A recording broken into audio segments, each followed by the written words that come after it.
দেশের জন্য কলকাতার রাজপথে নিজেরা প্রাণ দিয়েছিলেন, সেই শহীদ দিবস এত পবিত্র দিবসে পরিণত হয়েছে যে আজকে পশ্চিমবঙ্গে কোনো অ্যান্টি সোশ্যাল কোনো গ্রামে নেই। সব চুল্লুখোররা আজকে কলকাতায় ডিম ভাত খেতে গেছে। আজকে পশ্চিমবঙ্গ ফ্রি, পশ্চিমবঙ্গের সব দরজা খুলে আপনারা ঘুমাতে পারেন। আজকে কোনো তামান্নাকে আর নতুন করে বম মারা হবে না, আজকে অভয়াকে নতুন করে রেপ করা হবে না।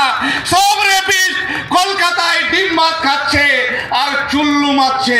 আপনারা শান্তিতে আজকে রাত 12টা পর্যন্ত থাকবেন। মমতা ব্যানার্জি এই শহীদ দিবসকে খেলা হবে দিবস পালন করলো।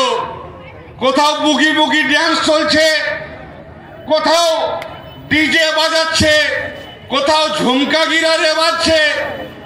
আমাদের যে 13 জন শহীদ হয়েছে, আমাদের বাড়ির মেয়ে তামান্না যে শহীদ হয়েছে, আমাদের আর একটা মেয়ে অভয়া যে শহীদ হয়েছে, সেই শহীদদের আত্মার উপরে দাঁড়িয়ে মমতা ব্যানার্জি ডিজি বাজিয়ে আজকে মমতা ব্যানার্জির চুল্লুখোররা ওখানে দেখেন, টিভি খুলেন, সকাল থেকে ড্যান্স করছে, ড্যান্স নাচ করছে। তা বাবা, বছর কিতে কি হয়?